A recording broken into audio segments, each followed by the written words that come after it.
یہ بہلول بھی اسی قبیلے کا فرد تھا، دجلہ کے کنارے مٹی کے گھروندے پاؤں پہ بناتا ہے اور انہیں مسمار کر دیتا ہے۔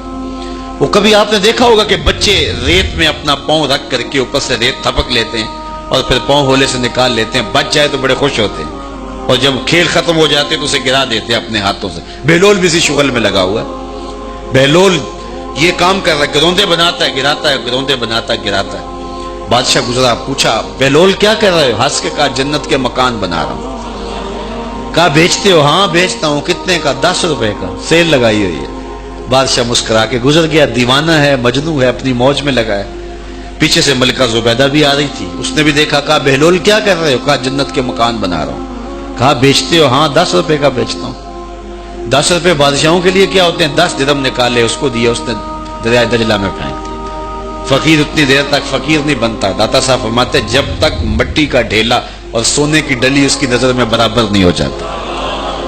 اور ایک مکان کے گرد، ایک وہ گھروندے کے گرد دائرہ لگایا، کہا یہ تیرا ہوا۔ ملکہ گزر گئی، بادشاہ بھی چلا گیا۔ شام کو اپنے محل میں پہنچے، بادشاہ سویا، منظر جاگا کہ حشر کا دن ہے، پھر جنت کا منظر ہے، جنت میں بڑے بڑے خوبصورت مکان ہیں۔ ایک مکان تو بڑا ہی اچھا لگا، تو جی چاہا کہ اس مکان کو دیکھوں۔ تو جب قریب گیا تو دروازے پہ لکھا تھا ملکہ زبیدہ۔ شوق سے آگے بڑھا تو دربان نے روک دیا، کہا یہ ملکہ کا ہے۔ کہا وہ میری ہی ملکہ ہے۔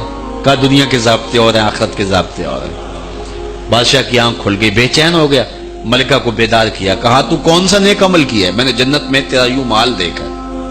ملکہ کہنے لگی وہی معمول کی نمازیں، وہی سب کچھ، کوئی نیا کام تو میں نے کیا نہیں۔ ہاں یاد آیا، کل گزر رہی تھی، دجلہ کا کنارہ تھا، وہ جسے لوگ مجذوب کہتے ہیں، وہ جو دیوانہ کہلاتا ہے، وہ بہلول، وہ جنت کے محل کہتا تھا وہ بنا رہا تھا۔ میں نے کہا چلو کوئی بات نہیں، فقیر ہے، 10 روپے کیا ہوتے ہیں، تو میں نے 10 روپے کا ایک محل خریدا تھا۔ بادشاہ سر پکڑ کے بیٹھ گیا، وہ تو مجھے بھی کہتا تھا۔ میں دیوانے کی بات سمجھ کے گزر گیا۔ اگلے دن بادشاہ قصدن گزرا۔ جب قصدن گزرا نا تو دل دھڑک رہا تھا کہ کہیں مجذوب پھر آج مل جائے اور اسی موج میں ہو تو کام بن جائے۔ دیکھا تو بہلول وہاں بیٹھا ہوا ہے، آگے بڑھ کے دیکھا تو کام بھی وہی۔ بادشاہ پھر رک گیا، پوچھا بہلول کیا کر رہے ہو؟ اب دل دھڑک رہا تھا کہ مجذوب ہے، کوئی اور بات کہہ دے تو چلو اچھا ہو کہ وہی جواب دے دے۔ اس نے وہی جواب دیا، جنت کے محل بنا رہا ہوں۔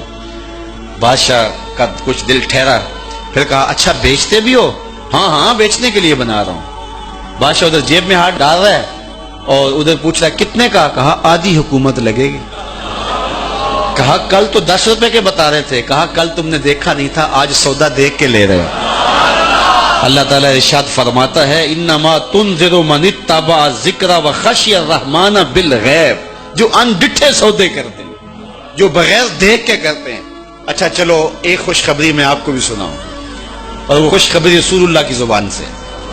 حضور نے فرمایا طوبی لمن رآنی وآمن بی وطوبی 7 مرات من لم یرانی وآمن بی۔